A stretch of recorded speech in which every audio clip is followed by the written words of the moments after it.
आप देख रहे हैं देश का सबसे भरोसेमंद चैनल दिल्ली नेशनल। गोरखपुर में बजट 2026-27 पर पत्रकार वार्ता के संबंध में हमारे दोनों ही भाजपा के जिलाध्यक्ष महानगर के अध्यक्ष आदरणीय श्री राजेश गुप्ता जी, हमारे जिले के अध्यक्ष श्री जनार्दन तिवारी जी, आदरणीय त्रिपाठी जी, मेयर साहब राहुल श्रीवास्तव जी और हमारे सभी प्रिंट मीडिया और इलेक्ट्रॉनिक मीडिया के पत्रकार साथियों, छायाकार मित्रों, यह बजट 2026-27 आदरणीय श्री प्रधानमंत्री श्री नरेंद्र मोदी के नेतृत्व में हमारे वित्त मंत्री जी ने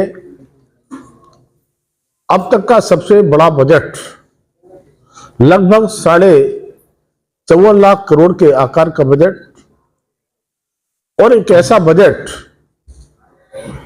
जो आज की आवश्यकताओं को ही पूरा करता है और साथ ही साथ वर्ष 2047 में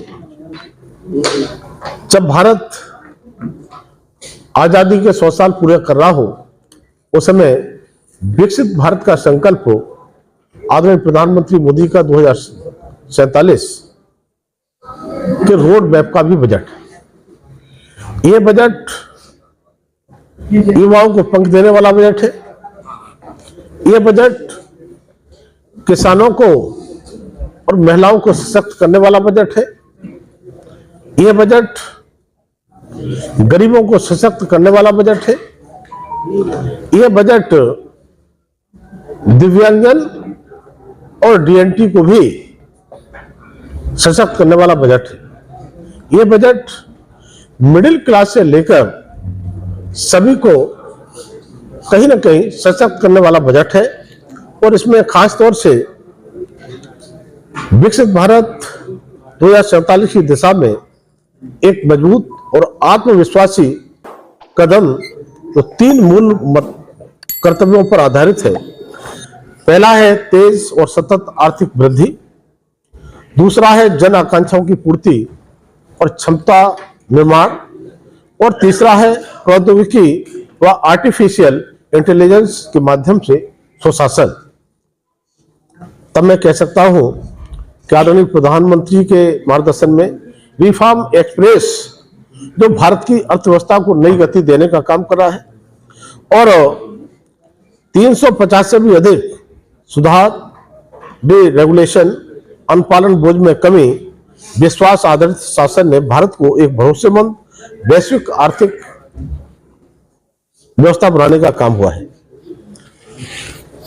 मैं पत्रकार साथियों के बीच में कहना चाहता हूं, मैंने जहां पर कहा कि बजट किसानों के लिए, किसानों को इसलिए कि 2014 से पहले जब यूपीए सरकार का आखिरी बजट था, उस समय 21,900 करोड़ का बजट था कृषि के लिए, लेकिन उस बजट को बढ़ाते बढ़ाते किसानों को सशक्त करते हुए आज बजट लगभग 7.5 गुना 1,62,000 करोड़ का बजट हुआ है। इसमें प्रधानमंत्री किसान सम्मान निधि हम जो जनधन खातों के माध्यम से देते हैं, हम तरह तरह से सशक्त करने का काम करते हैं, वो भी सारे प्रोविजन है। साथ ही एक बड़ा काम जो छोटे किसान थे, सीमांत और लघु किसान, खासतौर से उनके लिए जब केसीसी देते थे, उनको एक तरह से वरदान साबित होगा। सब्सिडी हम ब्याज पर देते थे, जो 3 लाख तक लोन था वो 3 लाख से बढ़ा करके 5 लाख तक लोन करने का काम किया है। साथ ही साथ देश को आत्मनिर्भर बनाने की दिशा में तिलहन के क्षेत्र में भी हमने इसमें आत्मनिर्भर बनाने के लिए एक सशक्त कदम उठाया है। साथ ही साथ महिलाओं की सशक्तिकरण की बात मैंने कही, तब मैं कहूँगा कि शिक्षा के क्षेत्र में महिलाओं के लिए इसमें बजट में प्रावधान है। साथ ही साथ स्वयं सहायता समूह, जो सेल्फ हेल्प ग्रुप की महिलाएं जो 10 करोड़ से ज्यादा जुड़ी थी, उन महिलाओं को भी लखपति दीदी बनाने की दिशा में, जहां पर 2 लाख से ज्यादा लखपति दीदी इन 11 वर्षों में बनी है, तो मैं कह सकता हूं कि लखपति दीदी बनाने से लेकर के उनको तरह तरह से उद्यमता की दृष्टि से मजबूत करने के लिए इसमें व्यवस्था की गई है। और साथ ही साथ हमने जिलों में इंडस्ट्री डिमांड से लेकर के उनकी पक्की नौकरी की गारंटी देने तक की इसमें व्यवस्था लड़कियों के लिए की गई है। साथ ही साथ छात्राओं के लिए प्रत्येक जिले में हॉस्टल का निर्माण हो, इसकी व्यवस्था भी की गई है। तो इस तरह से शिक्षा के क्षेत्र से लेकर के महिलाओं को सशक्त करने का काम किया गया है। मैं युवाओं की जब बात करता हूं तो हम सब जानते हैं युवाओं को एमएसएमई में 10,000 करोड़ से के जो ग्रोथ फंड हमने इसमें प्रोविजन किया है। इस ग्रोथ फंड के माध्यम से युवाओं के लिए तरह तरह से सशक्त करने का काम भी होगा। 2,000 करोड़ हमने स्टार्टअप इसमें टॉपअप की व्यवस्था भी की है। और साथ ही साथ जहां पर स्टार्टअप की संख्या 2014 से पहले जो सैकड़ों में होती थी, आज उस सैकड़ों से स्टार्टअप की संख्या को बढ़ाकर 2 लाख से भी ऊपर स्टार्टअप करने का काम हुआ है, जिससे रोजगार के अवसर तरह तरह से स्टार्टअप के माध्यम से पैदा हो रहे हैं। हमने साथ ही साथ कृषि के क्षेत्र में जो तटीय क्षेत्र होते हैं उसमें नारियल हो, कोका हो, काजू हो, इसके लिए भी इसमें व्यवस्था की है। और साथ ही साथ मैं कह सकता हूं कि जहां हम रेल की बात करते हैं तो रेल के बजट में एक ऐतिहासिक वृद्धि हुई। आज 2,78,000 करोड़ की इस रेल बजट में व्यवस्था हुई है, जिससे हमने रेल मंत्री के नेतृत्व में रेल के क्षेत्र में तरह तरह से उनको आगे बढ़ाने का काम किया है। और आज हम कह सकते हैं कि 7 हाई स्पीड रेल कॉरिडोर बनाने का जो काम इस बजट के माध्यम से होगा, उसमें हमें खुशी है कि उत्तर प्रदेश में भी 2 हाई स्पीड रेल कॉरिडोर हमको मिलेंगे। साथ ही साथ मैं कह सकता हूं कि चाहे वो दिव्यांगता का क्षेत्र हो, क्योंकि मेरा मंत्रालय है, उसमें प्रधानमंत्री जो दिव्यांगता केंद्र जिनको सहायक उपकरण वितरण करने का काम होता है, उसमें और सशक्त करने के लिए एल्मको में जहां पर ये सहायक उपकरण बनते हैं उनके लिए उनका विस्तारीकरण अभी मोदी जी ने पिछली बार 325 करोड़ से किया था, इसमें और बढ़ाने का काम किया है। और साथ ही साथ डीएनटी समाज के लिए सशक्त करने के लिए एक डीएनटी सहायक दिव्यांग सहायक योजना भी लागू करने का काम हुआ है। और साथ ही साथ मैं कह सकता हूं कि रक्षा के क्षेत्र में लगातार बजट में वृद्धि होती रही है। इस बार एक ऐतिहासिक वृद्धि, तो 1 लाख करोड़ से भी ज्यादा रक्षा क्षेत्र में वृद्धि की गई है। अभी हमने ऑपरेशन सिंदूर की ताकत को देखा है। ऑपरेशन सिंदूर में जिस तरह से हमारे स्वदेशी हथियारों का प्रयोग किया गया और ब्रह्मोस मिसाइल की ताकत को पाकिस्तान ने ही नहीं दुनिया ने देखा है, तो इसलिए हम रक्षा क्षेत्र में भी मजबूती के लिए हमने काम किया है। दूसरा मंत्रालय हमारा होता है उपभोक्ता मामले, खाद्य और सार्वजनिक वितरण। इसमें महंगाई को कंट्रोल करने के लिए मूल्य स्थिरीकरण कोष होता है, जिसमें 3100 करोड़ की व्यवस्था थी, लेकिन आदरणीय मोदी के नेतृत्व में इस बजट में वित्त मंत्री जी ने 1000 करोड़ की अतिरिक्त व्यवस्था की है, जिससे ये व्यवस्था 4100 करोड़ तक हो जाती है।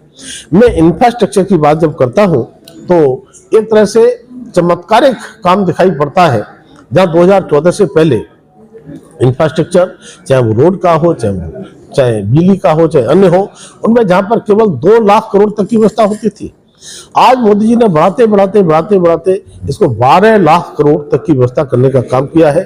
तब मैं कह सकता हूं कि लगातार हम काम कर रहे हैं। हम pixel prudence and growth investment की दिशा में हमने फिक्सल डेफिसिट 4.3% ऑफ डीजीपी को टारगेट करने का काम किया है। और ये अनुशासित राष्ट्र कर्ज को नियंत्रित रखते हुए विकास के लिए आर्थिक संसाधन सुरक्षित रखने का काम करेगा। भारत का विकास अब अभूतपूर्व गति और अनुशासित खर्चे से हो रहा है और आगे भी होगा। पब्लिक कैपेक्स फिर तेज, यानी इसमें जैसे मैंने बताया अभी तो 12.2 लाख करोड़ कैपेक्स तो 1 दशक से लंबे इंफ्रास्ट्रक्चर विजन को जारी रखता है। युवाओं के लिए जॉब्स टीयर 2, टीयर 3 भारत के लिए अवसर। मोदी जी के शासन में सड़क, रेल, एयरपोर्ट, ऊर्जा आदि सेक्टर में यूपीए जैसी आर्थिक तंगी सब नहीं गुजरेंगे। लगातार जो बढ़ रहा है और तेजी के साथ में काम बढ़ेगा। और साथ ही साथ मैन्युफैक्चरिंग इस क्षेत्र में अगर मैं कहूं तो इसमें जो बायोफार्मा शक्ति है, इसमें 5 वर्ष में 10,000 करोड़ भारत को ग्लोबल बायोफार्मा हब बनाने के लिए ये व्यवस्था की है। इसमें एक्सपेंशन 1000 क्लिनिकल ट्रायल साइट्स मजबूत, इनको साइंटिफिक कैडर के लिए, युवाओं के लिए हाई क्वालिटी के कैसे मैन्युफैक्चरिंग जॉब्स मिले, इसके लिए भी इसमें व्यवस्था की है। साथ ही साथ सेमी कंडक्टर में 2.0 में इसमें इसको भी आगे हमने मजबूत करने के लिए पूरी तरह से काम किया है। किसी भी तकनीकी क्षेत्र में भारत दुनिया में किसी देश से पीछे न रहे, ये हमारी टेक्नोलॉजी और ज्यादा स्वदेशी और बर्ड क्लास की टेक्नोलॉजी होगी, इसमें ये व्यवस्था भी की है। और साथ ही साथ हम कह सकते हैं कि लगातार जिस तरह से एसएमई मैंने बात की, एसएमई की, तो 10,000 करोड़ प्लस टॉपअप 2,000 करोड़ की व्यवस्था से हम चैंपियंस बनने के लिए इक्विटी सपोर्ट के माध्यम से यह सुनिश्चित होगा कि भारत के विकास में एमएसएमई और भी लगातार बराबर योगदान देते रहे। साथ ही कॉर्पोरेट मित्रास जैसे प्रोफेशनल बॉडीज के जरिए टीयर 2 और टीयर 3 जो शहर रहते हैं, इसमें para professional support, micro enterprises के लिए कंप्लायंस, कास्ट कम, अपने घर के पास शिक्षित और काबिल युवा स्थानीय अर्थव्यवस्था को बढ़ावा क्यों न दें। अब तक हम बाहर दूसरे देशों की तरफ देखते थे, लेकिन आज जो विदेश में हमारे लोग गए थे, वो भी भारत की अर्थव्यवस्था, भारत की चीजों को देख करके वापस आने के लिए विचार करते हैं। और मैं कह सकता हूं, इसमें चाहे कोस्टल कार्गो प्रमोशन हो, प्लस सी प्लेन की बात हो, कोस्टल इनलैंड शिपिंग शेयर को बढ़ाने के लिए स्वदेशी सी प्लेन मैन्युफैक्चरिंग